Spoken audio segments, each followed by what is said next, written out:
le gouvernement viole les droits du peuple, l'insurrection est le plus sacré des droits et le plus indispensable des devoirs.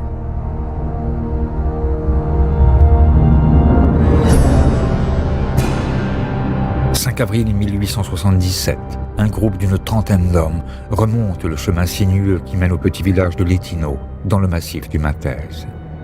Mal armés, peu préparés, à leur tête marche Enrico Malatesta, l'un des penseurs et activistes de l'anarchisme. Parvenus sur la place centrale du village, ces hommes brûlent les actes de propriété, annoncent la fin de la monarchie et proclament la souveraineté du peuple.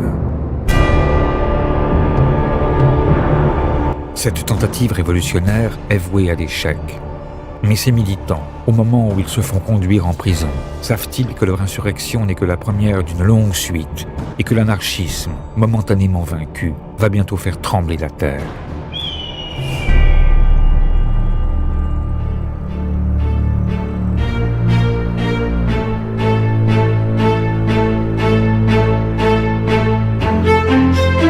Individualiste, illégaliste, anarcho-syndicaliste, plateformiste, anarchiste chrétien ou encore anarcho-primitiviste, l'anarchisme a presque autant de sensibilité qu'il n'a de figure. Et s'il semble aujourd'hui minoritaire, on oublie qu'il fut un temps où il domina le monde. Et pourtant, au sortir de la Première Guerre mondiale, en Europe, l'anarchisme semblait avoir perdu presque toute son influence. Ce n'étaient pas seulement les attentats des propagandistes par le fait, ni même la proclamation à corps et à cri des lois scélérates qui l'avaient rendu inaudible, mais bien plutôt les bombes qui de Verdun à la Somme, en passant par le chemin des Dames, en assassinant dans certains pays près du tiers des travailleurs, avaient réduit au silence la masse des militants. Sans parler de ces millions d'amputés, de traumatisés, de gueules cassées, pour lesquels la révolution n'était plus une priorité. Mais à la périphérie des grands pays industrialisés, au pourtour du monde occidental, les anarchistes ont survécu. Ils se rassemblent aux marges des empires, reprennent les armes et essaient partout de faire triompher leur idéal. Or, face à une réaction qui, elle aussi, a de nombreux visages, les libertaires ne peuvent plus seulement imaginer de douces utopies. Dans cet entre-deux-guerres fécond, où le capitalisme enfante ses deux bêtes immondes, stalinisme et fascisme, face à l'hydre totalitaire qui généralise un peu plus le vol et industrialise la mort, ils doivent mener une guerre sur tous les fronts et plus que jamais prouver dans les faits l'efficacité de leurs pensées. C'est ainsi qu'au Mexique, en Russie ou en Espagne notamment, les anarchistes vont conduire, au nom de la justice et de la liberté, certaines des plus grandes révolutions du XXe siècle et écrire, en lettres rouges et noires, une nouvelle page de notre histoire. Ces figures ont écrit, voyagé et popularisé ces théories. Les grandes vagues de migration qu'il avait déjà portées vers les États-Unis d'Amérique l'ont aussi amené dans les contrées les plus reculées du globe. En Palestine ou en Égypte, parmi la diaspora juive ou dans les communautés indiennes, aux confins du continent africain, comme dans tout l'Orient et jusque dans l'Empire du Soleil levant, les anarchistes sont partout. Mais c'est en Amérique que l'anarchisme reste la principale force révolutionnaire, pour ne pas dire la seule. Ils sont organisés au sein des Industrial Workers of the World qui ont étendu leurs branches du Canada jusqu'en Australie. Ils combattent au sein de la FORA, la grande fédération ouvrière argentine, et en Bolivie, ils donnent à la FOI le drapeau noir et rouge comme emblème. Ils conduisent des défilés de mars au Chili ou, comme ici, la FORU qui fait une démonstration de force dans les rues de Montevideo. Ils tiennent les docks dans les Caraïbes, s'opposent aux jeunes républiques bananières et luttent pour l'indépendance à Cuba ou Puerto Rico. Et alors que les libertaires européens se lancent à corps perdu dans l'aventure individuelle, c'est même au Mexique que l'anarchisme inspire, sans que l'on s'en souvienne toujours, la première grande révolution libertaire. C'est tout de même incroyable que la révolution mexicaine soit moins connue que la révolution russe ou que la révolution chinoise, alors que c'est la première grande révolution du XXe siècle.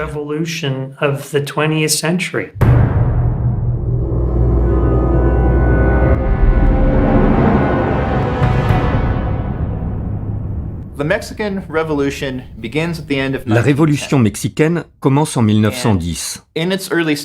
Et dès son origine, l'une des factions les plus importantes qui œuvrent au sein de cette révolution est le Parti libéral mexicain, Le PLM, dirigé par les frères Flores Magón, Enrique et Ricardo Flores Magón. Ce sont deux anarchistes mexicains exilés aux États-Unis quand la révolution éclate. Flores Magón et ses camarades jouent un rôle fondamental. En étant les précurseurs de ce mouvement révolutionnaire, ils ont quand même créé les conditions de la révolution.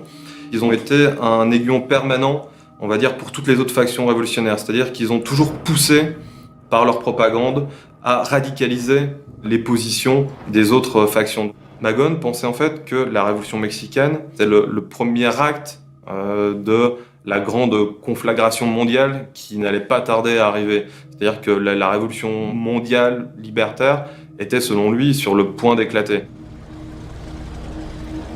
Le Parti libéral mexicain, qui est à l'origine de la révolution, n'a de parti et de libéral que le nom. Mais il est bel et bien une organisation anarchiste, comme en témoigne son manifeste programme, rédigé par Ricardo Flores Magón. S'il s'inscrit dans la plus pure tradition libertaire, ce n'est pas seulement parce qu'il prône l'action directe, c'est aussi et surtout parce qu'il appelle à une vaste réforme agraire. Car il faut se souvenir que depuis l'origine, le mouvement anarchiste est le seul courant du socialisme à accorder un rôle moteur à la paysannerie dans le processus révolutionnaire. C'est d'ailleurs ce qui explique son succès dans un Mexique encore très agricole. Et cette conception s'est diffusée. Elle inspire les trois autres organisations révolutionnaires de masse que sont au sud l'armée insurrectionnelle d'Emiliano Zapata, au centre, dans la capitale, la maison de l'ouvrier mondial, et au nord, l'antenne que les IWW ont ouverte au Mexique. Et le slogan que Flores Magón et les anarchistes du PLM apposent au bas de leurs écrits est repris par ces mouvements et devient le mot d'ordre de toute la révolution. Terre et liberté. Il disait aux paysans, prenez vos Winchester et allez prendre la terre. Elle vous appartient. N'attendez pas que la classe ouvrière vous la donne. Les paysans peuvent avoir leur propre révolution. Magón confiait en fait dans la spontanéité du peuple en armes. C'est-à-dire que c'est par l'insurrection armée, par la lutte à mort contre le système, qu'on pourra instaurer la société libertaire. Ces appels aux armes résonnent d'autant plus fort ici qu'au flanc des Sierra Madre ou sur les hautes terres du Chiapas, la paysannerie vit depuis 400 ans dans des conditions de misère extrême. L'évangélisation, l'encomienda et la variole ont fait leur œuvre. Les peuples natifs ont été presque entièrement exterminés. Le ventre de la Pachamama est quotidiennement souillé et le sous-continent entier est saigné, humilié et corrompu. Placés sous la coupe d'une poignée de latifondistes qui possèdent toutes les terres, l'écrasante majorité des travailleurs survit sans perspective d'amélioration. Le quotidien de ces hommes et de ces femmes, c'est l'illettrisme, la famine et la maladie, le labeur acharné sous un soleil de plomb qui brûle le celluloïd et les peaux, avec les cris et les coups, pour encouragement, et la spoliation comme seule récompense. Le moindre geste de révolte est puni par le fouet et toute tentative de fuite, comme au temps de l'esclavage, par la mort. En 1911, les frères Flores Magón préparent une invasion au nord du Mexique, en Basse-Californie exactement. Ils rassemblent un groupe de 50 anarchistes, dont certains viennent des États-Unis d'Amérique et du Canada, pour rejoindre les forces du PLM. Il y a une douzaine de membres des IWW, des Noirs américains radicaux et même un Chinois.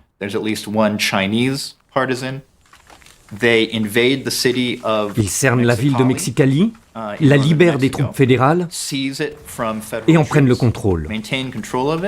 Ils libèrent aussi Tijuana et pendant quelques mois, ils occupent le nord du Mexique.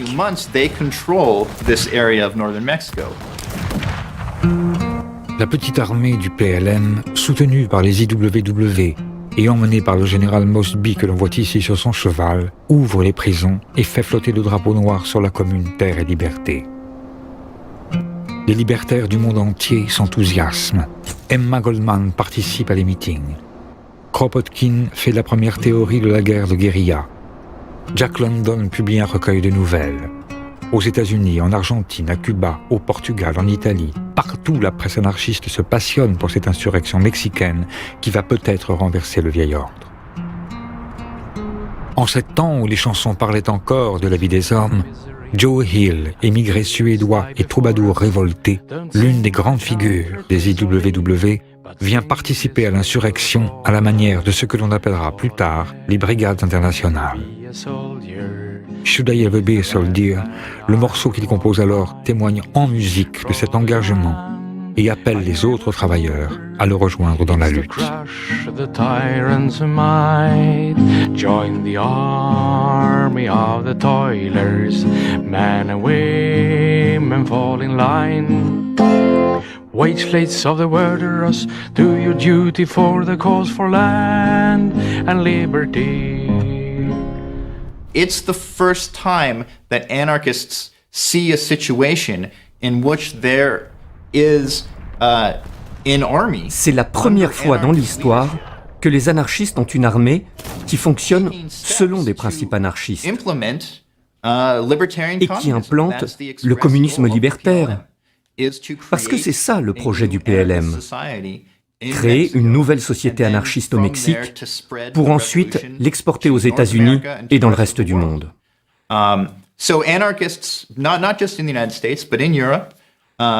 Et voilà pourquoi les anarchistes dans le monde et en Europe, comme Kropotkin, ont vu la révolution mexicaine comme la toute première révolution anarchiste. Mais pris en étau entre les contre-révolutionnaires mexicains d'un côté et les armées yankees de l'autre, la lutte est trop inégale. Les communes sont reprises, les révolutionnaires mexicains sont fusillés et les étrangers capturés sont regroupés dans des camps à la frontière. Mais s'ils ont perdu une bataille au nord, les anarchistes n'ont pas perdu la guerre. Et les espoirs de Flores Magón peuvent venir se placer au sud, dans une armée hirsute et rebelle, conduite par un général charismatique. Depuis le début, Ricardo Flores Magón considère que Zapata, même s'il ne se dit pas anarchiste, finalement agit de fait dans la pratique comme un anarchiste et que les troupes zapatistes d'eux-mêmes. Parce que il s'empare des terres sans rien demander, sans attendre une quelconque législation. Et les répartir entre eux. Emiliano Zapata, qui représente les peuples indigènes, avait été influencé par les thèses du Parti libéral mexicain. Et les frères Flores Magón, qui le connaissaient bien, avaient une sympathie énorme pour le mouvement zapatiste. L'armée zapatiste, qui rassemble près de 28 000 combattants au plus fort de la révolution, mène une véritable guerre de guérilla dans les États du Sud. Au fur et à mesure de son avancée, elle redistribue les terres, fait même battre sa monnaie et parvient aux portes de la ville de Mexico. La révolution libertaire serait-elle sur le point de triompher en Amérique latine? Là, les populations en liesse qui assistent au défilé des troupes révolutionnaires ne savent pas encore que Mexico va devenir le théâtre d'un funeste malentendu. Un malentendu entre anarchistes des villes et anarchistes des champs, entre ouvriers et paysans, qui va peser lourd dans l'histoire du mouvement libertaire. Car la capitale mexicaine est alors aux mains de la Maison de l'Ouvrier mondiale, la grande organisation urbaine et anarcho-syndicaliste, forte, dit-on, de 50 000 hommes. Les ouvriers de Mexico et des villes considèrent plutôt les masses paysannes comme réactionnaires. Et ils considèrent que finalement, le monde nouveau, il ne pourra pas sortir de masses paysannes arriérées, c'est eux qui le disent, mais plutôt de l'avant-garde ouvrière éclairée. Les zapatistes sont arrivés avec leurs chapelets et leurs médailles de la Vierge de Guadeloupe. La réaction des anarchistes de Mexico a été de se dire qu'ils étaient influencés par le catholicisme. Ils ont dit « mais ils sont manipulés », au lieu de s'interroger sur ce qu'était réellement leur pratique. Que faisaient ces paysans? Ils n'allaient pas à la messe, ils allaient avec leurs armes pour prendre les terres. Ils se comportaient dans la pratique comme de véritables militants anarchistes. Alors que les militants anarchistes des villes, eux très intellectuels, les voyaient, pour employer le cliché marxiste, comme des laquais du capital ou de l'Église. C'est vraiment un rendez-vous manqué entre l'anarcho-syndicalisme et le zapatisme.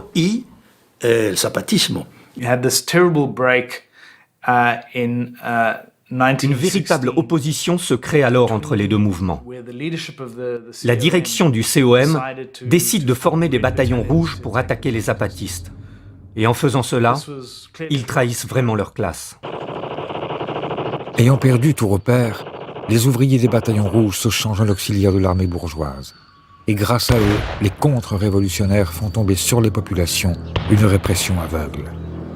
À Tlaltizapán, où les zapatistes avaient installé leur état-major, 268 paysans sont massacrés, parmi lesquels 112 femmes et 42 enfants. Comme un chant du cygne, Ricardo Flores Magón publie un manifeste aux anarchistes du monde entier et aux travailleurs en général. Mais les seuls à l'entendre sont les autorités nord-américaines qui l'arrêtent et le condamnent à finir ses jours dans une prison de haute sécurité. Et Zapata lui-même finit par tomber dans un guet-apens. This internal war between different progressive factions is really Cette guerre interne entre les différentes factions progressistes est vraiment ce qui permet de détruire le contenu anarchiste de la révolution au moment où celle-ci aurait dû atteindre son apogée. Malheureusement, finalement, il n'y a pas véritablement de réflexion qui va être menée sur l'analyse et les causes de l'échec des anarchistes pendant la Révolution mexicaine. Et donc, c'est vrai que par la suite, le Parti libéral, Flores Magón, tombe un petit peu après dans l'oubli. Les anarchistes mexicains n'ont en effet pas le temps de s'apitoyer sur leur sort, ni de tirer des leçons. Mais si la révolution mexicaine tombe dans l'oubli, c'est aussi parce que les libertaires européens sont alors au plus dur de la Première Guerre mondiale. Et ils se désintéressent d'autant plus du sort de cette si lointaine insurrection qu'en 1917, aux portes de l'Europe, un vent révolutionnaire s'est levé qui souffle de Russie. À l'Est, soudain, quelque chose de nouveau.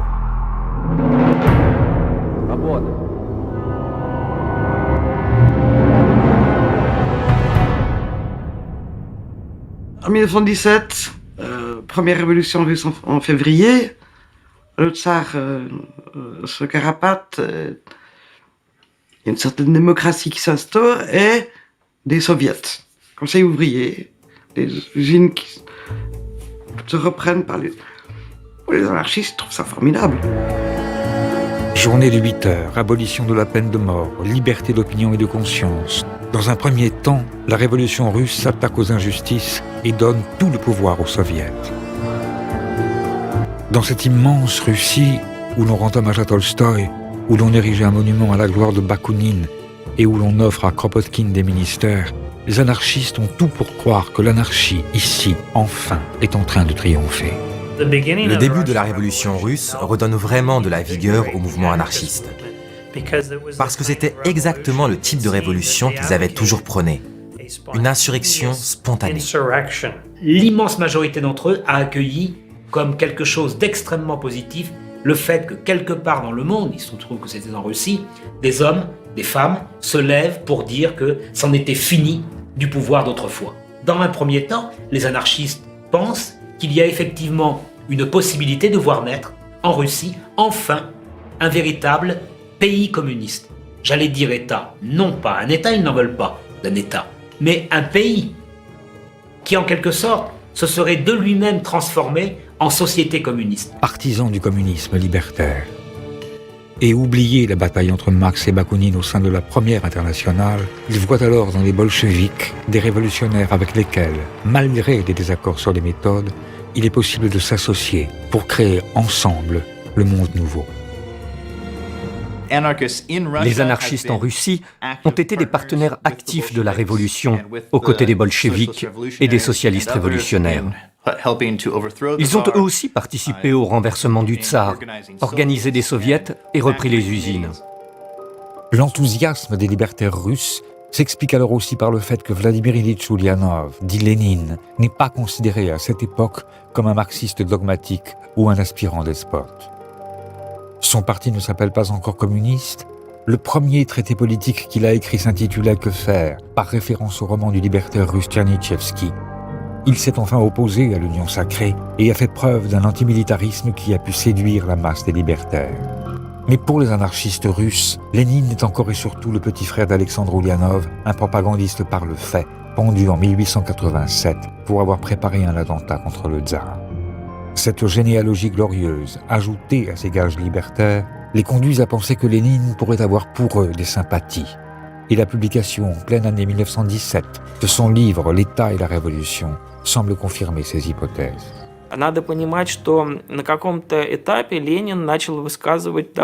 Il faut savoir qu'à un moment donné, Lénine commence à émettre des idées radicales, assez éloignées de l'orthodoxie marxiste.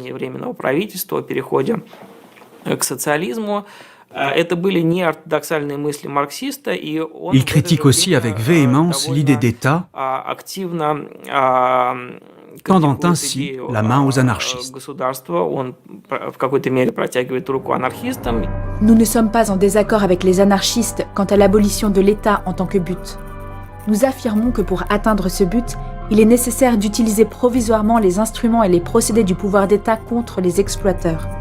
Mais nous nous assignons comme but final la suppression de l'État. Et Lénine assume en plus en disant on va nous accuser d'être des anarchistes en disant ça, mais quand bien même, je préfère être accusé d'être anarchiste maintenant que d'être confondu avec des sociodémocrates qui participent à des gouvernements de l'Union sacrée. Et donc ça va entretenir l'illusion des deux côtés que en fait bolcheviques et anarchistes visent le même objectif et ont grosso modo les mêmes méthodes d'action sur le terrain et ne seraient séparés que par des méthodes d'organisation interne. Cette illusion d'une convergence des points de vue et d'une similarité des objectifs est encore accentuée en octobre quand Lénine met en œuvre une stratégie directement inspirée des anarchistes lors de la prise du Palais d'Hiver. Pour les anarchistes qui y prennent part, comme les marins libertaires de Kronstadt, Efim Yarchouk ou Anatoly Zelezniakov, pour ceux qui propagent l'insurrection comme Volin, Archinov, Lev Tcherny, Olga Taratuta, Fanny et Aaron Baron ou Senia Fleshing, c'est leur grand soir à eux qui est arrivé. C'est clair que ça provoque un espoir incroyable. Même Malatesta, au début, envisage la révolution russe avec sympathie. Au début. Et même Kropotkin revient en Russie parce qu'il pense que la révolution va prendre là un tour libertaire. Et avec Emma Goldman, les anarchistes affluent des 4 coins du monde pour participer à la révolution russe. Leurs organisations tiennent rapidement le haut du pavé, comme à Moscou, où la fédération des groupes anarchistes contrôle une partie de la ville. Installé dans le Koupetchevski Club, le club des marchands, rebaptisé de Monarchia Malaya Dmitrovka, ils impriment leur quotidien, constituent des réserves et stockent des armes. Ils forment même une garde noire, inspirée des gardes rouges bolcheviques. Dans les villes d'Ukraine aussi, les anarchistes sont présents et se fédèrent à Kharkov au sein du cartel Nabat. Mais c'est dans les campagnes, auprès de la paysannerie là aussi, que le mouvement anarchiste montre tout son potentiel révolutionnaire. Grâce à la Tamancha Maria Grigorievna Nikiforova, à Moïse Wolfovitch Vitnietsky, ou grâce encore à un jeune paysan descendant des Cosaques Zaporog qui, en prenant la tête de l'insurrection en Crimée, devient l'une des grandes figures de l'anarchisme au XXe siècle. Nestor Makhno se rend au premier jour de l'année 1918 à Moscou pour rencontrer Lénine. Makhno était un paysan de très basse extraction, mais avec un immense talent militaire. Et il arrive à organiser une insurrection paysanne et populaire en Ukraine. Il rentre au Kremlin, il sort de nulle part, il rentre au Kremlin, il explique qu'il veut voir Lénine, et grosso modo, il arrive dans le bureau de Lénine sans que personne l'ait arrêté ou empêché. Et c'est même, je crois, Sverdlov, le secrétaire du parti bolchevique à l'époque, qui à un moment rentre dans le bureau, s'aperçoit que Makhno est là, et dit mais qu'est-ce que c'est que cette pagaille? Comment est-ce qu'on peut arriver jusqu'à Lénine alors que comment n'importe qui venant d'on ne sait où peut arriver jusqu'à Lénine? Lénine ne sait pas que Makhno est anarchiste. Il lui dit « Camarade, on dirait que les paysans de chez vous sont contaminés par l'anarchisme. » Makhno lui répond « Vous trouvez que c'est un problème ?» Et là, pour le coup, Makhno réagit assez brutalement en disant vous dites qu'on est des rêveurs, en attendant en Ukraine, nous on a une implantation alors que vos bolcheviks sont complètement inconnus. Donc nous on est dans les villages, on a une légitimité avec nos rêves soi-disant idéalistes alors que vous n'existez pas. Depuis quelques mois, en effet, parti de Goulaï et Polier dans les plaines fertiles d'Ukraine, la Makhnovtchina, armée insurrectionnelle qui porte le nom de son organisateur, sème la révolution sur son passage. Milice anarchiste et paysanne, elle s'est donnée pour emblème un drapeau noir portant un crâne et des tibias croisés, sous lesquels il est écrit « Mort à tous ceux qui s'opposent à la liberté des travailleurs ». Au fur et à mesure de son avancée, la Makhnovtchina, comme jadis les légions de Spartacus, prend les villes et étend jour après jour son influence.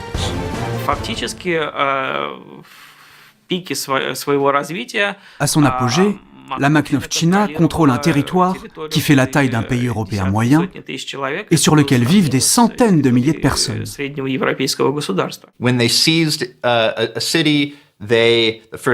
Quand ils arrivaient dans une ville qu'ils avaient libérée, les premières choses qu'ils faisaient, c'était d'ouvrir les prisons. Et puis, ils redistribuaient la nourriture à la population. Et puis ensuite, ils imaginaient des manières de collectiviser les terres et d'autogérer les entreprises. L'armée de Makhno fonctionne sur la base du volontariat. Les officiers sont élus. Les communautés paysannes, qui trouvent nécessaire de défendre par les armes leurs terres et leur liberté, envoient des volontaires pour rejoindre l'armée.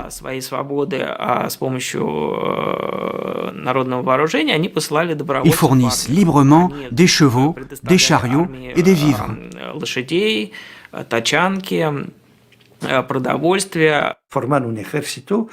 Ils forment une armée qui va avoir jusqu'à 40 000 hommes. Avec tout ce que suppose une armée, des services d'intendance, des infirmières, des médecins. À un moment, ils ont même un train blindé.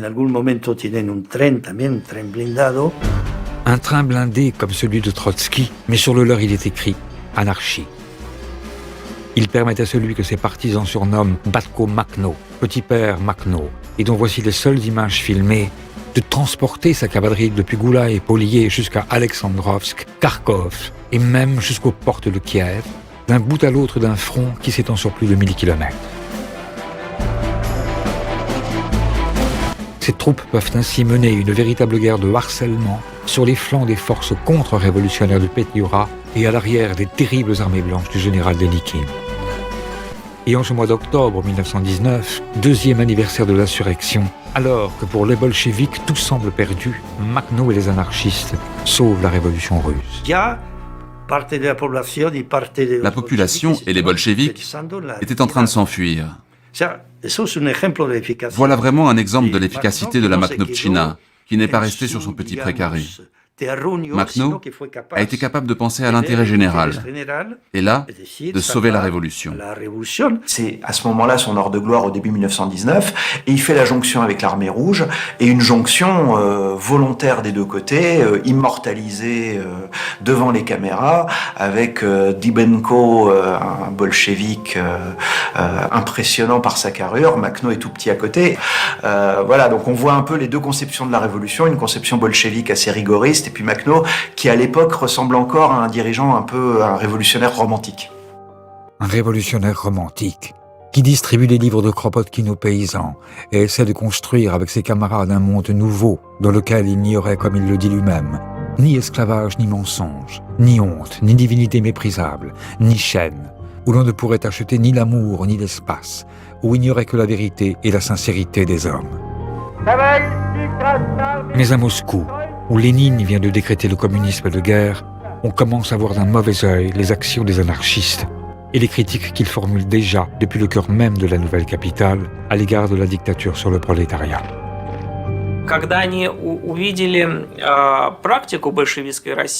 Quand ils voient ce qu'est le bolchevisme en pratique, avec la police secrète, la réquisition des denrées alimentaires, l'impossibilité pour les gens de faire leurs courses au marché, la création d'un système bureaucratique hiérarchisé qui monopolise les richesses,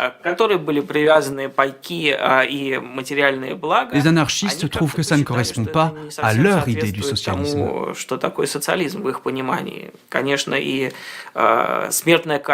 Le maintien de la peine de mort les choque aussi.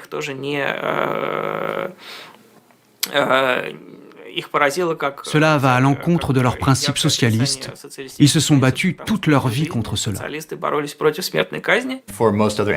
Pour les anarchistes, c'est vraiment un signal.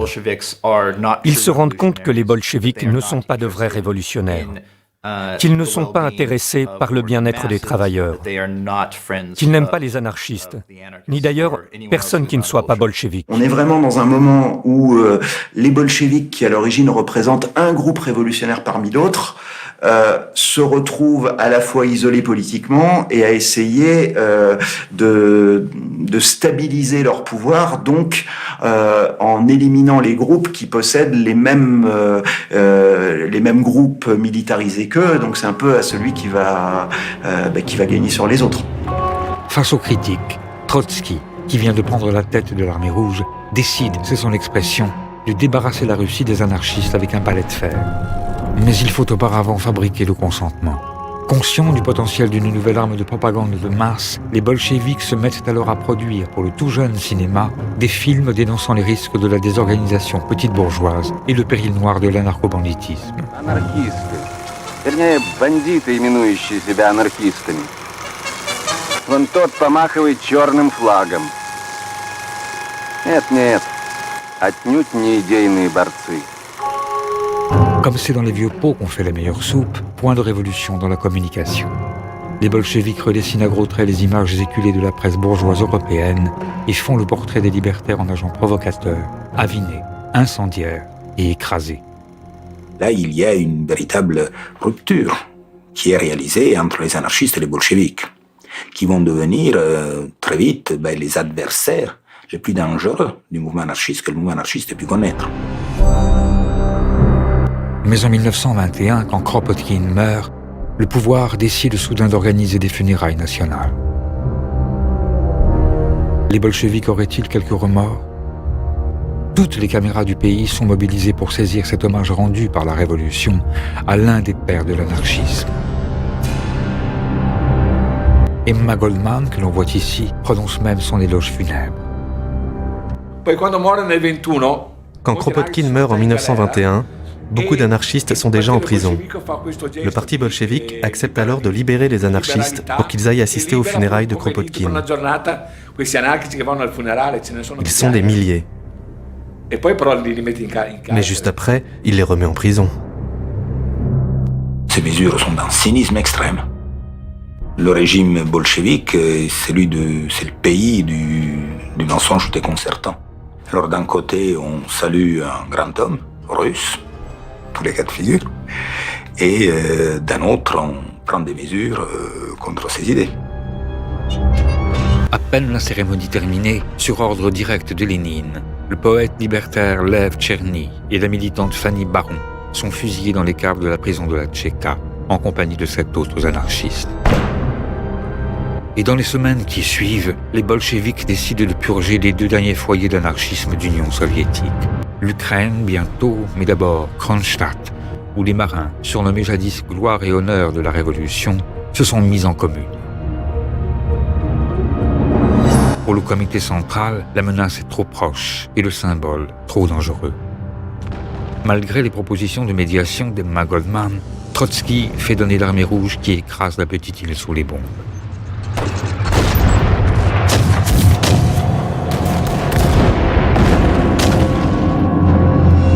La fin de la répression de l'insurrection de Kronstadt en 21, c'est le 18 mars 21, ça correspond à la fois au congrès du parti bolchevique et à la date anniversaire de la Commune de Paris. Donc là, en termes symboliques, c'est énorme de bout en bout. Au printemps 1921, il ne restait plus que la Makhnovtchina pour s'opposer aux bolcheviks. Aux rives de la mer Noire, c'est dans les vapeurs d'alcool et les danses cosaques que l'armée anarchiste, qui ne devait pas connaître la célèbre formule inspirée de l'Énéide Timeo bolchevico et dona ferentes, je crains les bolcheviks, surtout dans leurs offrandes, est décimée par l'armée rouge. La cavalerie et les officiers makhnovistes étaient avec l'armée rouge près de Sébastopol.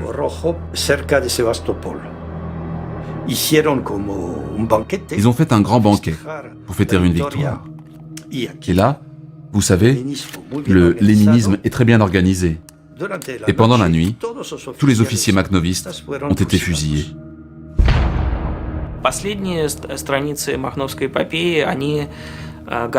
Les dernières pages de l'épopée de Makhno sont tragiques. C'est une course éperdue. Une lutte sans espoir de victoire, une lutte de bêtes blessées.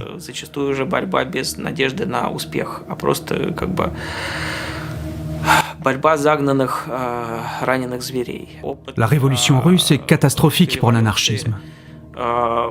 Le mouvement anarchiste cesse totalement d'exister en Russie. Ses derniers représentants meurent dans les camps de Staline ou en exil. Mais l'exécution ou la déportation des anarchistes dans les îles Solovki avait aussi et surtout pour objectif de réduire les libertaires au silence.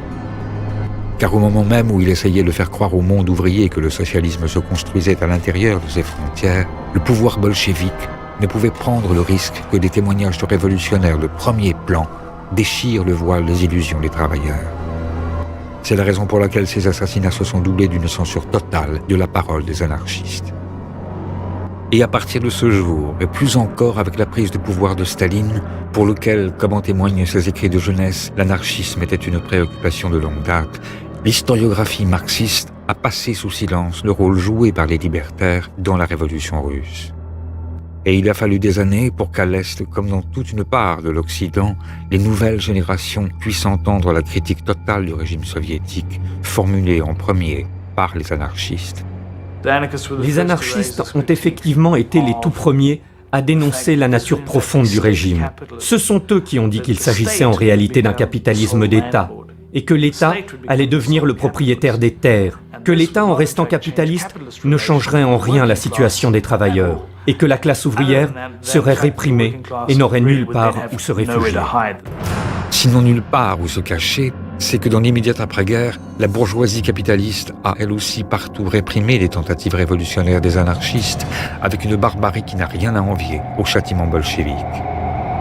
Comme en Allemagne, où les meneurs libertaires de la République des Conseils de Bavière, Erich Mühsam, Ernst Stoller, Ret Marut, sont emprisonnés, pourchassés ou lynchés par la foule comme Gustav Lendauer, dont les autorités laissent le corps pourrir durant plusieurs jours dans la rue pour l'exemple. En Bulgarie, l'insurrection du 23 septembre 1923, qui entendait établir un gouvernement de travailleurs et de paysans, se conclut par une terreur blanche où le roi très orthodoxe Boris III s'est, dit-on, fait présenter sur un plateau la tête de Georges Tchaitanov, le jeune théoricien de l'anarchisme bulgare. La semaine tragique, qui, quant à elle, vient mettre fin aux espérances soulevées par les grandes manifestations de la Fora en Argentine, trouve sa réplique en Colombie lors du massacre des Balanerais, quand la United Fruit Company assassine des centaines d'anarcho-syndicalistes. Ces vagues de répression déferlent jusqu'en Chine, où le mouvement du 4 mai 1919, inspiré par Liu Shifu, le premier anarchiste chinois, est cassé par les seigneurs de guerre. Un jeune instituteur, présent place Tiananmen à Pékin, un certain Mao Zedong, assiste à la répression brutale des étudiants et en restera longtemps marqué. Cette terreur de l'anarchisme fait trembler jusqu'aux pentes du mont Fuji, où le pouvoir impérial japonais fait arrêter et battre à mort Sakae Osugi et Itonoe, mais aussi leurs neveux de 6 ans, dont les corps méconnaissables seront jetés au fond d'un puits. Sans oublier l'Italie, qui était parvenue au bord de la révolution. Le capitalisme rétablit ici aussi son ordre et accomplit ainsi la prophétie de Malatesta, que l'on voit à gauche harangler la foule. La bourgeoisie fera payer par des larmes de sang les tentatives révolutionnaires des prolétaires. Oui, partout où l'anarchisme a tenté de faire triompher ses idées, ses militants ont été arrêtés, persécutés et assassinés. Même aux États-Unis d'Amérique, autre terre historique de l'anarchisme, le mouvement révolutionnaire est combattu. Et cette lutte va atteindre l'un de ses points culminants avec la condamnation à mort de 2 innocents.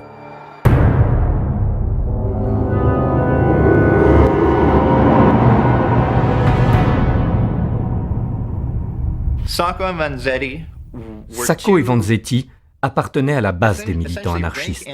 Et jamais l'histoire ne s'en serait souvenue s'il ne leur était arrivé ce qui leur est arrivé. Ici et depuis 50 ans, l'anarchisme énerve toujours le corps social. Et qu'ils défilent en patins à roulettes contre le chômage ou contre la guerre en arborant eux aussi des drapeaux à tête de mort, ce sont les anarchistes et non les communistes qui inspirent aux autorités, malgré la dénomination de Red Scare, une véritable peur noire.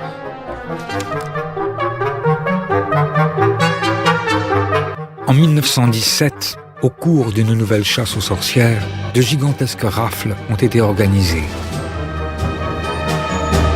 Des milliers de révolutionnaires sont arrêtés préventivement, promenés dans l'archipel carcéral et finalement déportés sur le paquebot Bufford, ici plus subtilement renommé Arche des Soviets. Et comme le pays de la liberté craint plus que tout les libertaires, c'est sur des airs de ragtime, avec des sourires et des dessins animés, que la propagande se diffuse. Des dessins animés qui amalgament la vermine anarchiste et bolchevique et l'assimilent à des rats qu'il s'agit d'exterminer. Des dessins animés signés par un joyeux capitaine d'industrie qui finira tout de même par avoir des tendresses pour le parti nazi.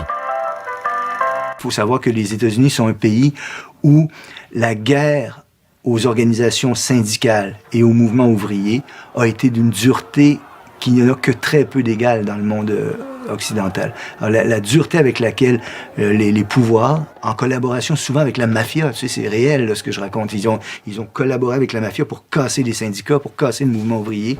Mais les anarchistes avaient organisé la riposte. Plusieurs dizaines d'attentats avaient été dirigés contre les représentants du pouvoir, comme le milliardaire Rockefeller ou le général à Tournai Mitchell Palmer, qui contemple ici les dégâts depuis sa fenêtre.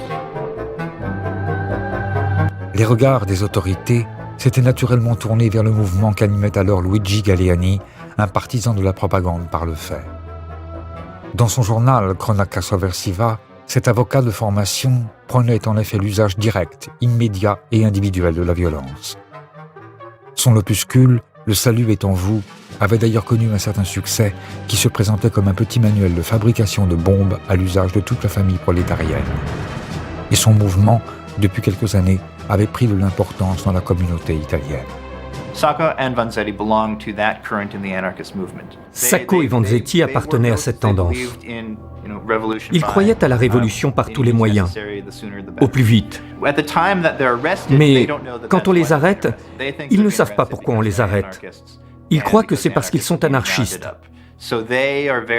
Ils restent donc très évasifs, ils ne répondent pas vraiment aux questions. Et cela sera utilisé contre eux durant leur procès. Aux marches du palais de justice de Boston, où ce presse curieux et journaliste, on accuse en réalité le petit cordonnier et le vendeur de poissons d'être les auteurs de braquages qui ont fait 2 morts à la fin de l'année 1919. Bien que leur casier judiciaire soit vierge, leur anarchisme sert de preuve à charge et dans le crépitement des flashs, le fait divers se change en affaire politique. Leur affaire est vite devenue un cas emblématique. Il y a une mobilisation extrêmement large en leur faveur. Et ce mouvement, petit à petit, s'étend au monde. Le mouvement pour sauver Sacco et Vanzetti n'est pas porté seulement par des anarchistes, mais aussi par des libéraux, des syndicats, qui sont convaincus que les charges retenues contre eux sont très légères. Et c'est effectivement le cas. Sur le sol américain, les anarchistes essaient d'obtenir la libération des 2 prisonniers par tous les moyens. Les bombes d'abord, comme lors de l'attentat de Wall Street, premier attentat à la voiture piégée de l'histoire qui fait 38 morts et 200 blessés, mais sans grand résultat. Par la bataille juridique encore, qui, avec le jeu des appels, contre-enquêtes, nouveaux procès, parvient, malgré leur condamnation à mort, à retarder l'exécution pendant 7 ans. Par l'agitation médiatique enfin, avec des comités de défense qui voient le jour un peu partout. Mais si ces campagnes en faveur de Sacco et Vanzetti sont initiées par les anarchistes, aussi déconcertant que cela puisse paraître, ce sont ceux qui, de l'autre côté du globe, sont devenus leurs pires ennemis, qui prennent à ce moment leur défense.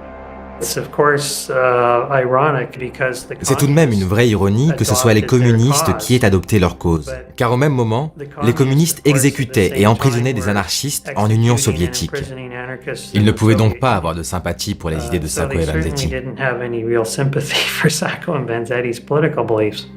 On sait aujourd'hui qu'effectivement c'est à Moscou que la décision a été prise d'instrumentaliser le martyre de Sacco et Vanzetti pour en faire effectivement le symbole de la répression bourgeoise, de la répression capitaliste dans l'État qui symbolise le grand capital, c'est-à-dire effectivement les États-Unis d'Amérique. Ça avait aussi pour but de permettre aux staliniens d'accumuler une sorte de capital moral. Ils s'attiraient la sympathie des travailleurs en défendant ces hommes qui risquaient la mort. Mais c'était bien une instrumentalisation de l'affaire Sacco et Vanzetti pour mieux servir leurs propres intérêts. Et ça, c'est vraiment triste.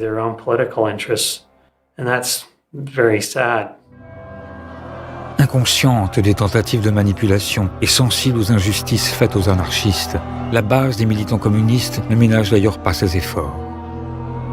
Depuis la place de la République en France, jusqu'à Tokyo en passant par Berlin, Sofia, Assomption et Trafalgar Square au Royaume-Uni, ils s'opposent eux aussi à l'exécution de Sacco et Vanzetti. Rien n'y fera. Malgré cette immense mobilisation, ils sont exécutés par la chaise électrique en 1927 après que leur appel a été rejeté. Et ceci a un effet dévastateur sur le mouvement anarchiste.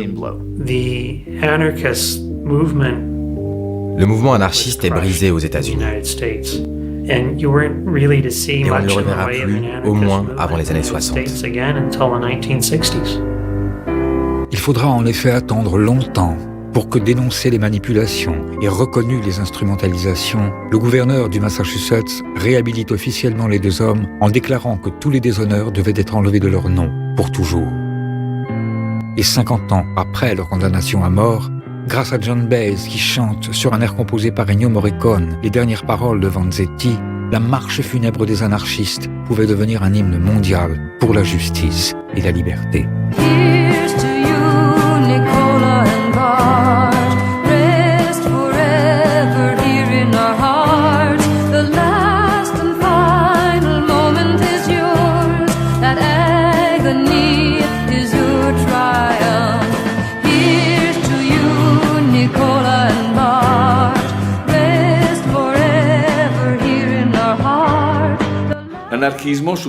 L'anarchisme subit alors une diaspora énorme. Diaspora des anarchistes russes, diaspora des anarchistes nord-américains, diaspora des anarchistes italiens. Beaucoup sont venus naturellement en France, parce que la France n'était pas une dictature. C'était encore une démocratie libérale. Et ils ont donc émigré en France. Le mouvement anarchiste, qu'il avait espéré pouvoir faire triompher la révolution au lendemain de la guerre mondiale, en fait, se trouve battu sur toute la ligne. Et la question se pose, pourquoi nous avons été battus ?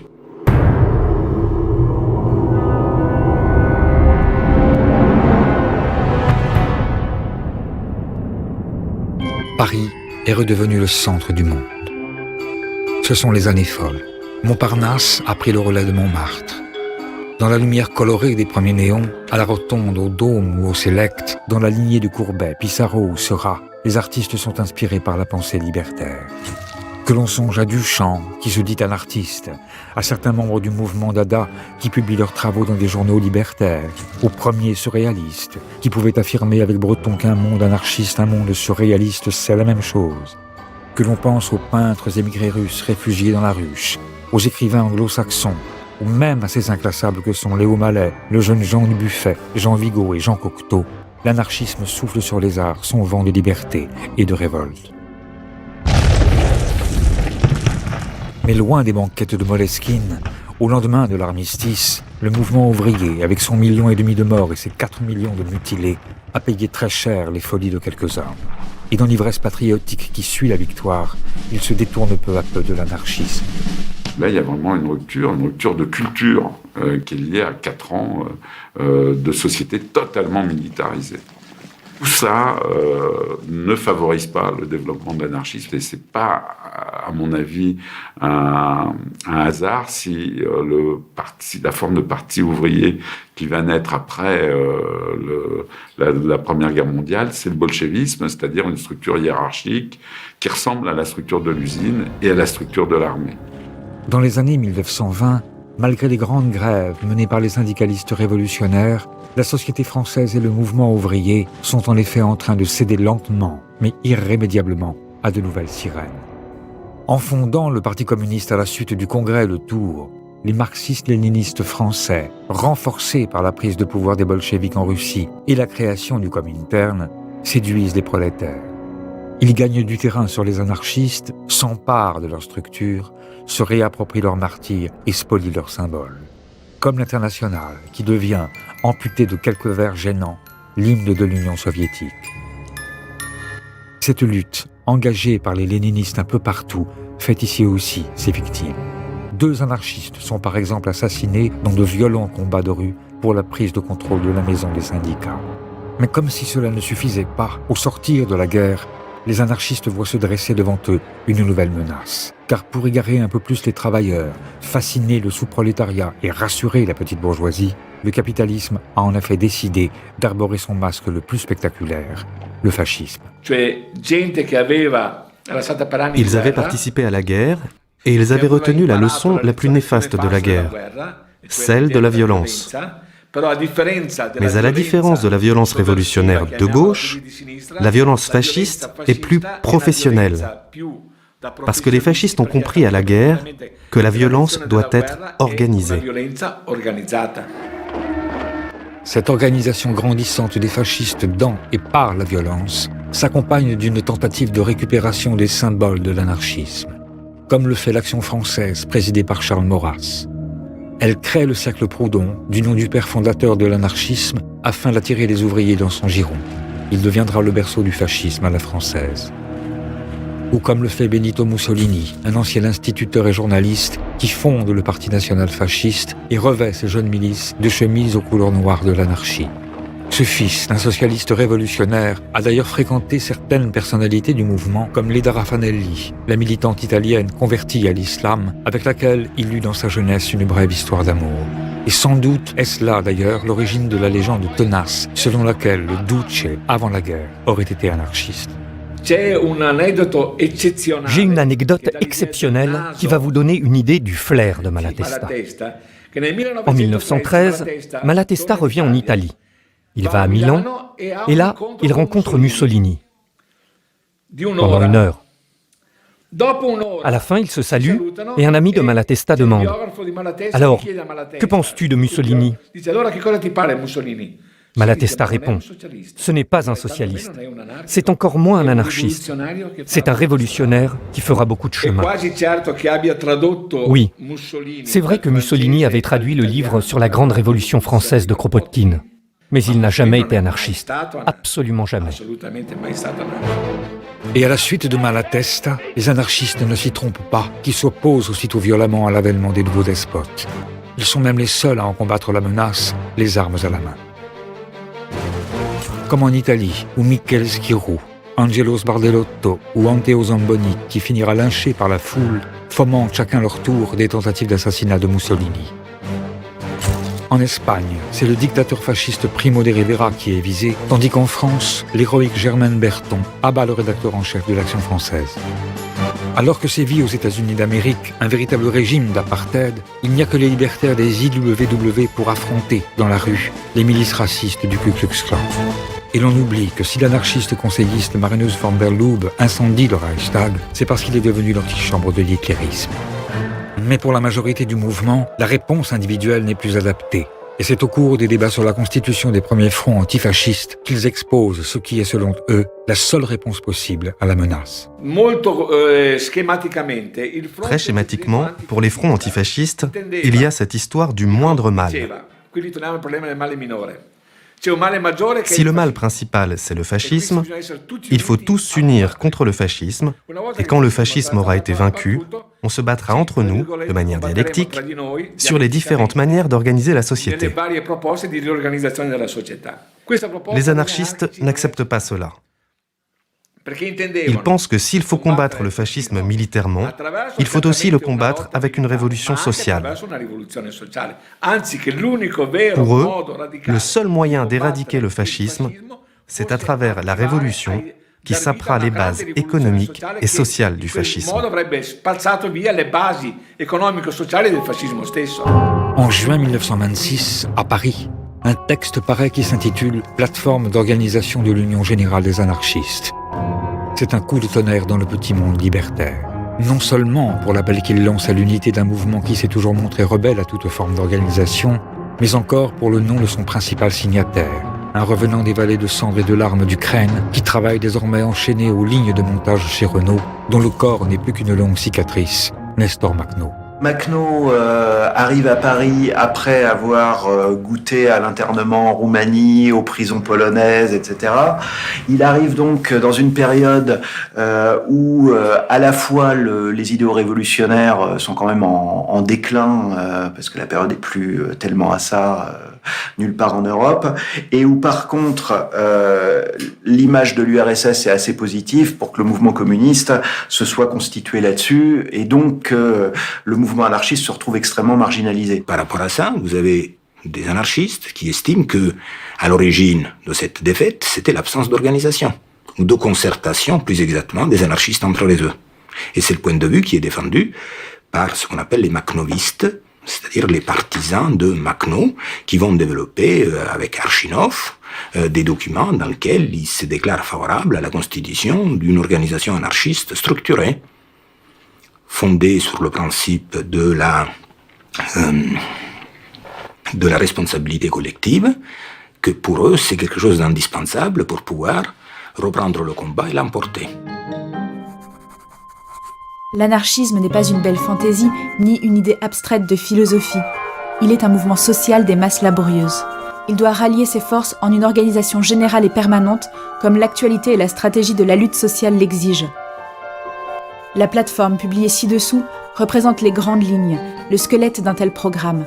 Elle doit servir de premier pas vers le ralliement des forces libertaires en une seule collectivité révolutionnaire active, capable d'agir. Il est temps pour l'anarchisme de sortir du marais de la désorganisation. Vive le mouvement anarchiste organisé. Vive l'union anarchiste générale. Vive la révolution sociale des travailleurs du monde.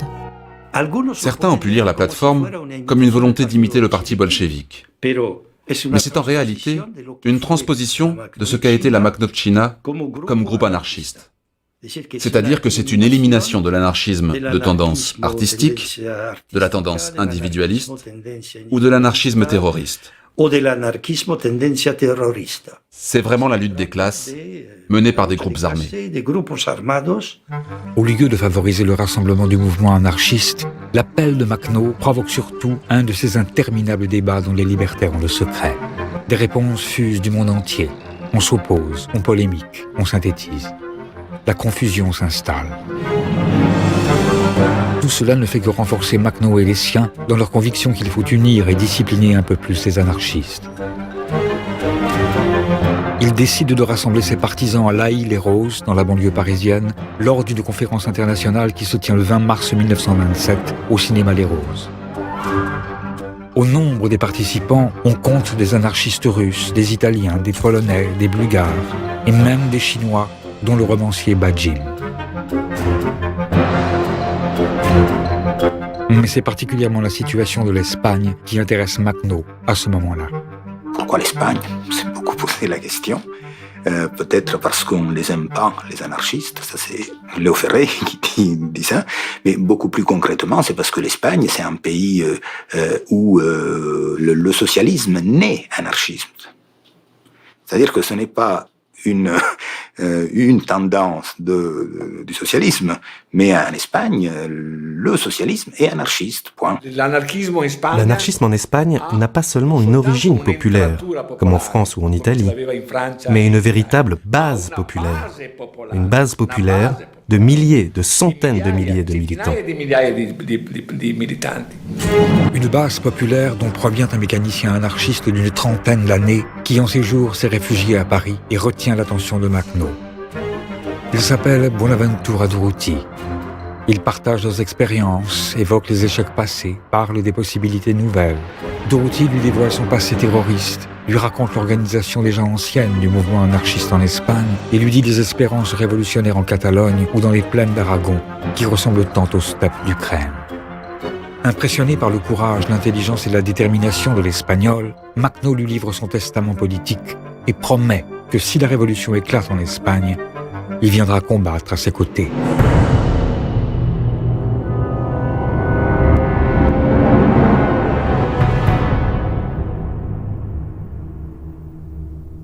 Ce que les anarchistes défendent veulent, ce à quoi ils aspirent, c'est un idéal très élevé, mais qui demande une longue préparation. Alors, en Espagne, on a vécu ça. Il y a eu 70, plus de 80 ans de préparation à la guerre d'Espagne. Donc, quand la révolution éclate en Espagne, les gens sont prêts. Ça fait très longtemps qu'ils se préparent à ça. En 1936, en Espagne, en effet, si les anarchistes sont prêts, ce n'est pas seulement parce que depuis la fin du 19e siècle, ils ont réalisé certains des exploits de la propagande par le fait, comme les attentats de la mystérieuse Mano Negra ou l'assassinat en 1912 du président du Conseil par Manuel Paradiñas Serrano, reconstitué ici pour les besoins d'un film semi-documentaire. Ce n'est pas non plus parce que certains des grands martyrs de la cause, comme les garrotés de Jerez de la Frontera, Francisco Ferrer ou les paysans assassinés de Casas Viejas, sont espagnols. Pas même parce que le journal Les Anarchistes catalans fait résonner les mêmes mots que le slogan de la révolution mexicaine.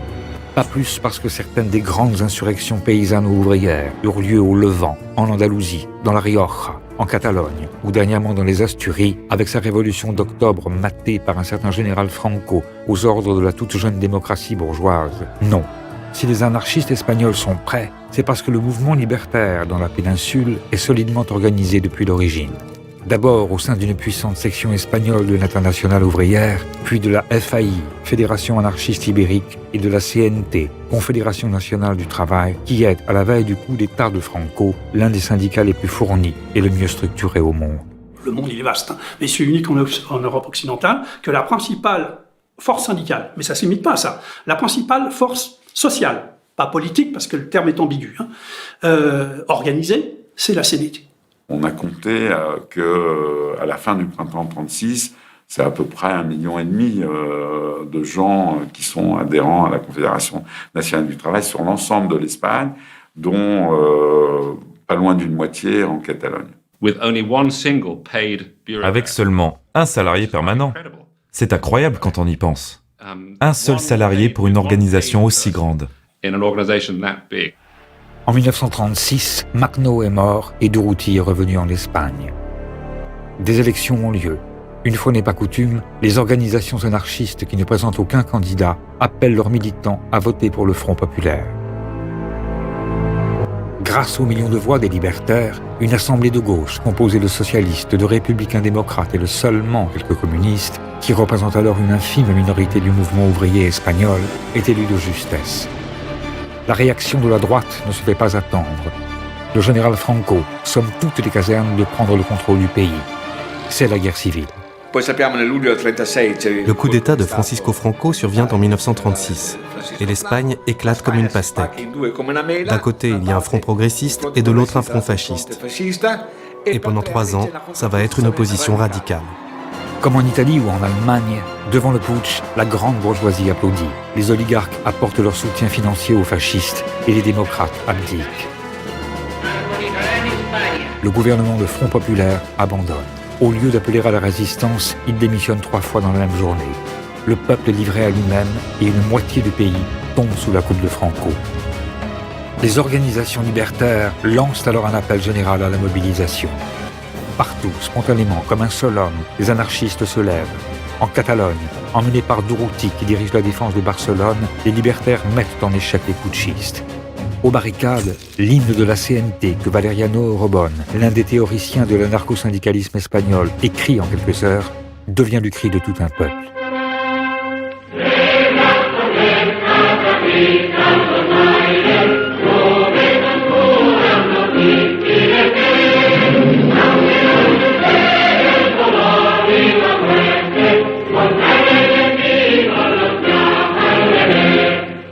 Des colonnes se forment. Durruti est désigné délégué général d'une milice de combattants volontaires. Forte de 3000 hommes, divisée en plusieurs centuries qui portent les noms de leurs martyrs, comme la centurie Sacco et Vanzetti, la colonne Durruti, tout comme la colonne rouge et noire, marche sur Saragosse et converge vers l'Aragon pour combattre les armées fascistes. Et inspiré par le Magnovtchina, Durruti et ses hommes font tout à la fois la guerre et la révolution.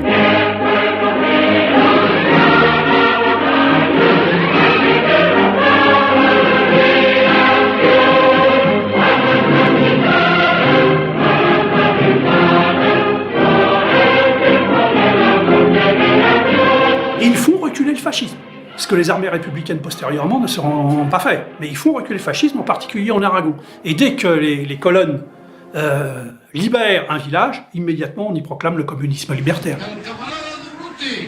En cada pueblo aragonés, dans chaque village par lequel passait la colonne d'Urruti, on discutait avec les paysans. Les anarchistes leur disaient que ça y est, ils pouvaient enlever les séparations entre les champs, créer de grandes zones collectives et travailler la terre tous ensemble. Dans leur marche, les libertaires chassent les maîtres et les dieux et annoncent la fin des privilèges. Sur les places des villages libérés, des danses nouvelles viennent remplacer les anciennes complaintes.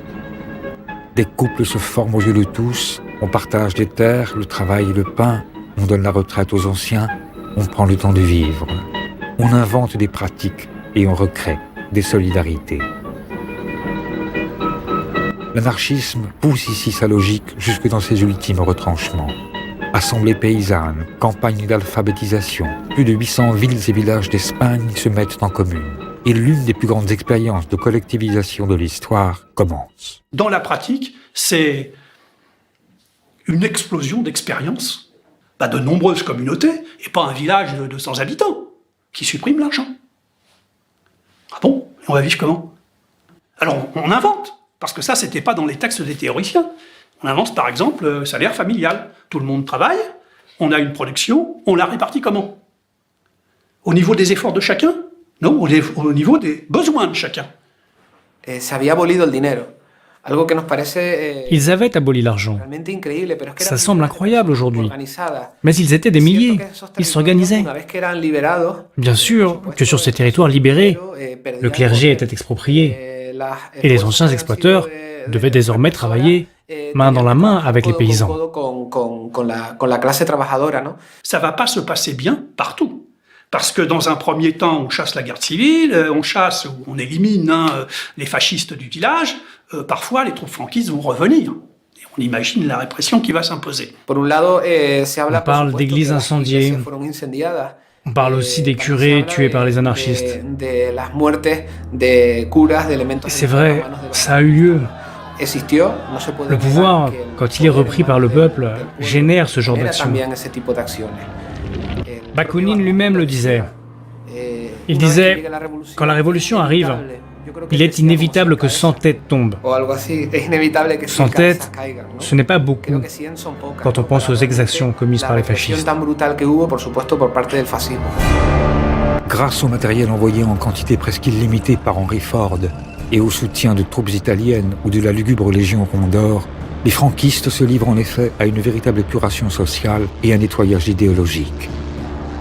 Comme à Séville, où 8000 personnes sont passées au fil de la baïonnette, ou comme à Guernica, où sans discernement, hommes, femmes et enfants sont écrasés sous les bombes.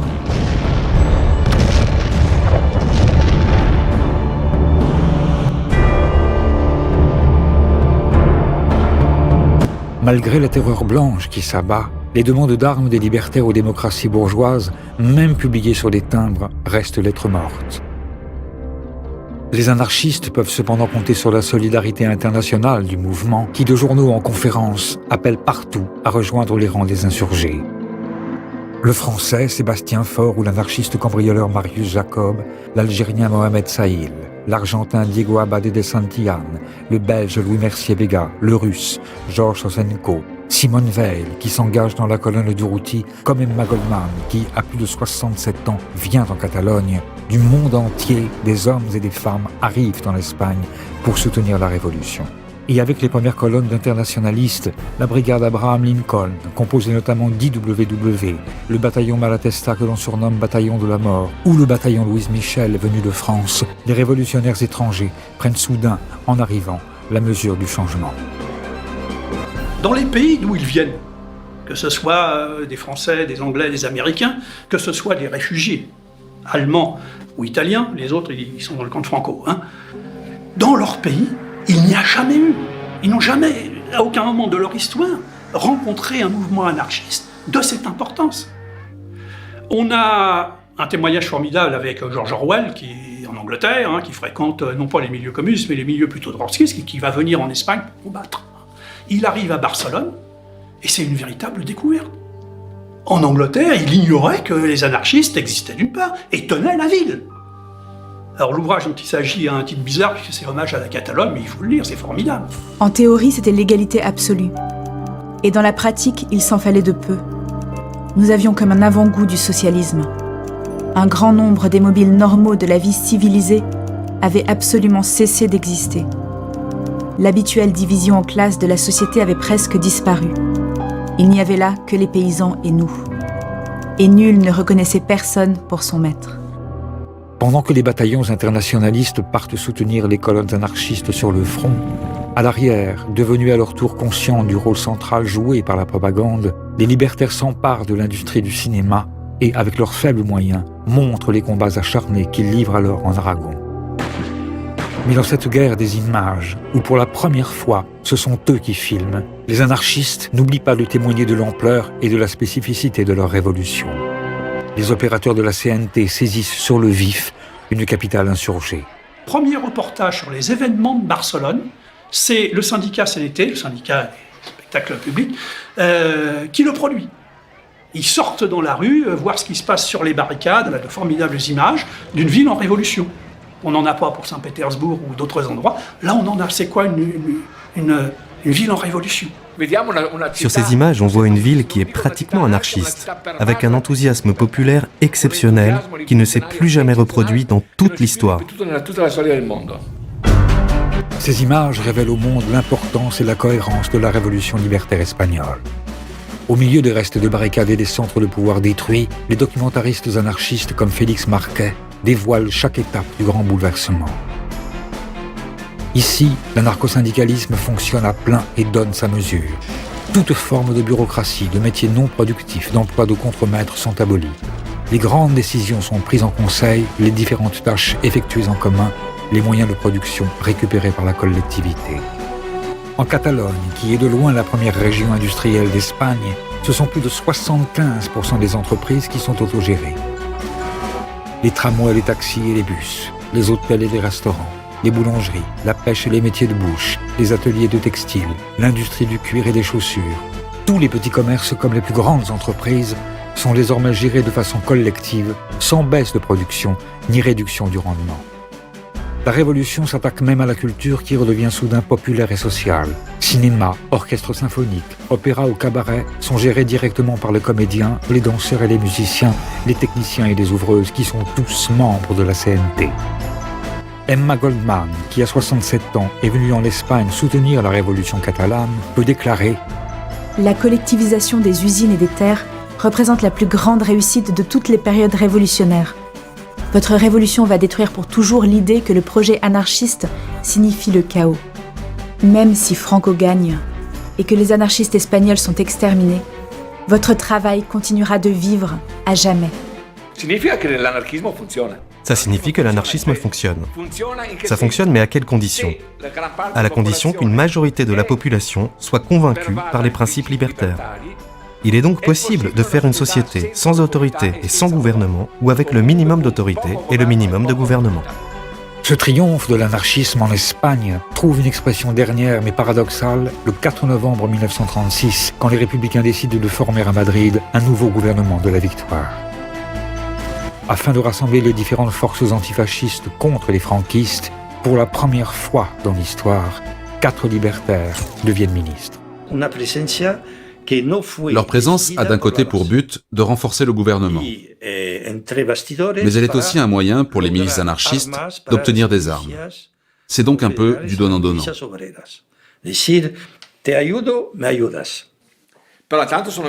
Mais ce sont des ministères qui n'ont pas vraiment d'importance.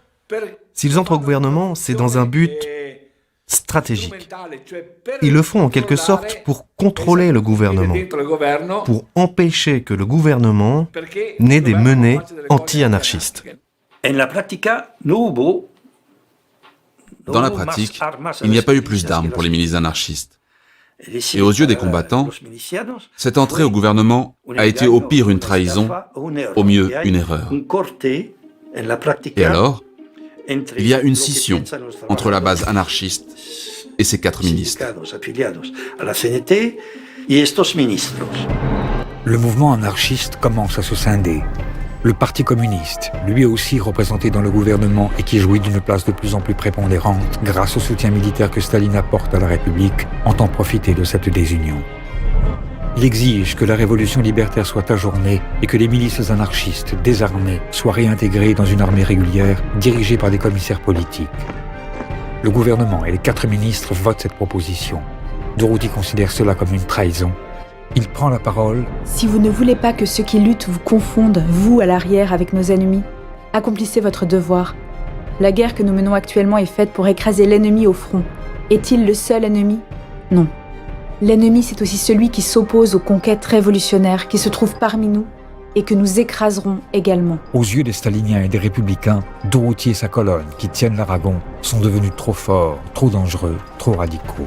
Il est urgent de reprendre le contrôle. À partir du moment où on veut changer radicalement les choses, les réformistes sont contre vous, les staliniens qui veulent reconstituer une société hiérarchisée sont contre vous, évidemment, la bourgeoisie aussi est contre vous. Et c'est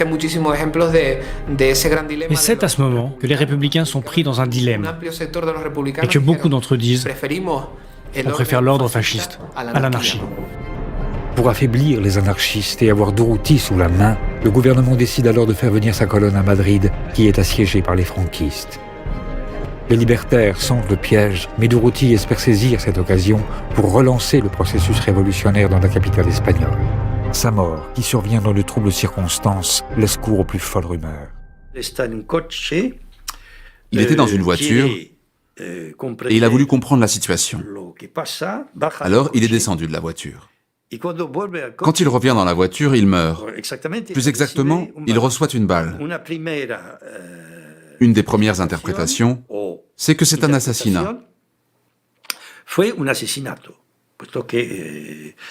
Un tir comme ça à bout portant ne peut être qu'un assassinat. Et c'est une thèse immédiatement propagée par les franquistes, qui disent que les républicains se tuent les uns les autres. Et puis cette thèse est reprise par le Parti communiste, qui dit que les anarchistes sont des petits bourgeois désorganisés et qu'ils se tuent entre eux. Mais pour moi, c'est un accident.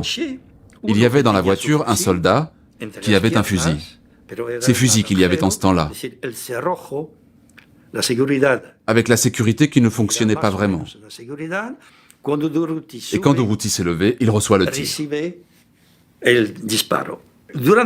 Pendant la guerre, avec une personnalité comme Durruti, dire qu'il est mort bêtement à cause d'une arme qui ne fonctionnait pas bien, ça faisait un peu ridicule. Aujourd'hui encore, les circonstances de la mort de Durruti ne sont pas éclaircies. Son corps est transporté à travers le pays jusqu'à Barcelone. Plus de 500 000 personnes défilent jusqu'au cimetière de Montjuïc où il est inhumé. C'est la dernière démonstration publique à grande échelle de la force des anarchistes pendant la guerre d'Espagne. Durruti était un symbole. Et sans Durruti, l'anarchisme restait sans figure de proue. L'anarchisme est une théorie politique qui prévoit la destruction du pouvoir. Ce n'est pas une stratégie de conquête politique. Le communisme, en revanche, oui. Et les communistes, qui n'étaient que 10 000 face à des millions et des millions d'anarchistes, réussissent en moins d'un an, appuyés par l'Union soviétique, à reprendre la situation en main. Et c'est alors que peut commencer la grande répression, qui va culminer avec les événements de mai 37, où il y a un affrontement. Et là, la révolution libertaire va être écrasée. C'est au cours de ce que l'histoire de l'anarchisme a retenu sous le nom des Journées de mai 1937, dont le film Land and Freedom de Ken Loach ne montre qu'une partie, que cet écrasement a lieu. Tout commence avec la bataille de la Telefónica. Depuis le début de la Révolution, les anarchistes contrôlent une partie de la centrale des téléphones de Barcelone. Les républicains, alliés aux staliniens, veulent à tout prix les en déloger, c'est l'étincelle. le peuple de Barcelone élève des barricades. Malgré les appels au calme des ministres anarchistes, il s'oppose, comme à Kronstadt 15 ans plus tôt, mais cette fois aux côtés des trotskistes du POUM, presque sans armes, à plus de 3000 gardes d'assaut, équipés et entraînés. Il y a une semaine d'affrontement. Il faut se souvenir que le putsch de Franco a été vaincu à Barcelone en 2 jours. Mais les combats, là, entre la base et le gouvernement, durent 7 jours, avec plus de 1000 morts et des centaines de blessés. Après la défaite des anarchistes pendant les journées de mai 1937 et la répression qui s'ensuit, les portes de Barcelone sont ouvertes aux fascistes. Des mesures contre-révolutionnaires du gouvernement républicain et stalinien peuvent se multiplier sur le petit territoire qu'ils contrôlent encore. Le 25 mai, la fédération anarchiste est exclue des tribunaux populaires. Le 6 juin, un décret gouvernemental rend illégales toutes les collectivités rurales. Début août, le Conseil régional de défense d'Aragon est définitivement dissous. Fin août, les critiques vis-à-vis de l'URSS sont interdites. Le 6 janvier 1938, le gouvernement interdit l'émission de billets ou de monnaie par les comités. Et au cours de l'année 1938, le gouvernement annule tous les restes de la collectivisation et réintègre les grands propriétaires dans leurs droits. La révolution libertaire espagnole est vaincue. Et la Pravda de Moscou peut affirmer dans son éditorial « L'épuration des anarchistes a été menée à son terme, avec la même énergie qu'en Union soviétique. » La guerre d'Espagne se termine le 1er avril 1939. Beaucoup d'anarchistes sont internés en camps de concentration et beaucoup d'anarchistes sont aussi fusillés. C'est incroyable quand on compare le nombre de membres de la CNT ou de la Fédération anarchiste juste avant la Révolution sociale espagnole et ce qu'il en reste juste après la victoire du fascisme.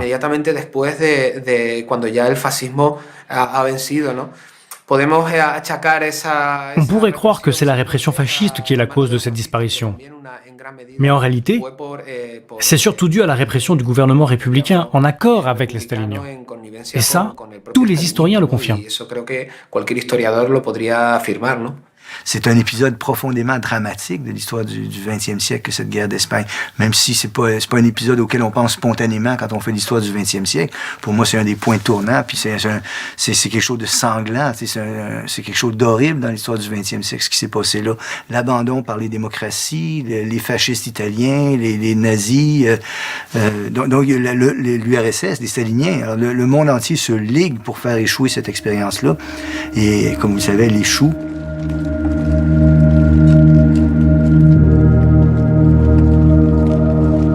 En franchissant le col des Pyrénées, au milieu des foules de réfugiés qui prennent la route de l'exil, ceux qui ont survécu se demandent tout de même pourquoi ils ont perdu et où et quand ils vont pouvoir reprendre le combat. Si la situation des anarchistes après la Première Guerre mondiale était extrêmement difficile, la situation des anarchistes après l'échec de la Révolution espagnole est carrément catastrophique. La seule chose qu'il leur reste à faire, c'est quoi? De rejoindre les bolcheviks, de se convertir au fascisme. S'ils veulent continuer le combat, qu'est-ce qu'ils peuvent faire? S'engager dans l'armée française pour combattre les nazis? Que faire? À part, entre guillemets, sauver votre peau.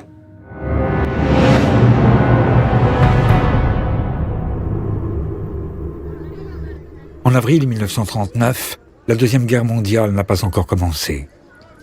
Mais depuis les camps de concentration dans lesquels la France accueille les survivants de la Révolution espagnole, comment les anarchistes ibériques pourraient-ils en effet ne pas être désemparés? Surtout quand on se rappelle qu'Édouard Daladier, le président du Conseil français, qui avait déjà réimposé la semaine de 48 heures et signé les accords de Munich, décide de nommer premier ambassadeur auprès de Franco Philippe Pétain, le plus noble et le plus humain de nos chefs militaires, selon l'expression de Léon Blum.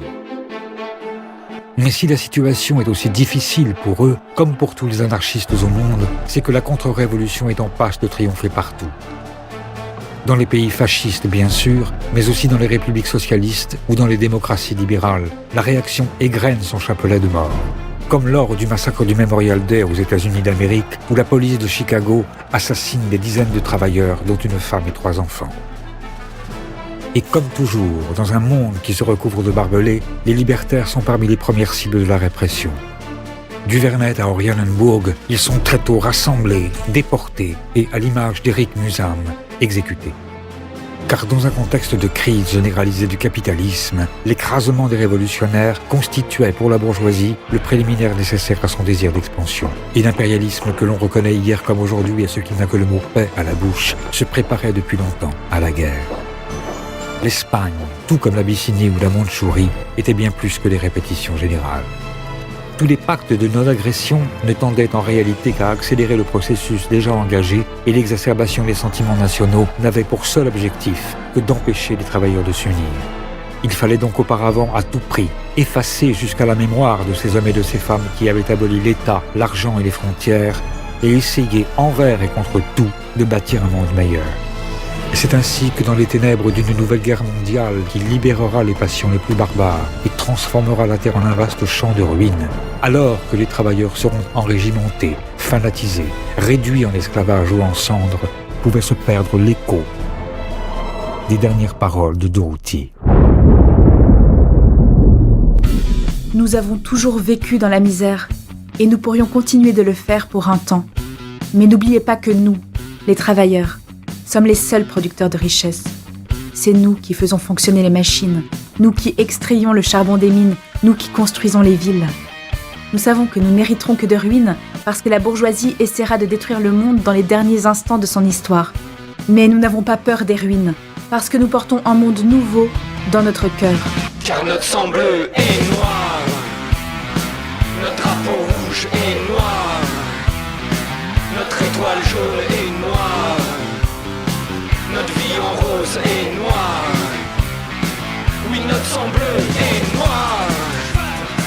Notre drapeau rouge est noir. Notre étoile jaune est noire. Notre vie en rose est noire. Oui, notre sang bleu est noir. Notre drapeau rouge est noir. Notre étoile jaune est noire. Notre vie en rose.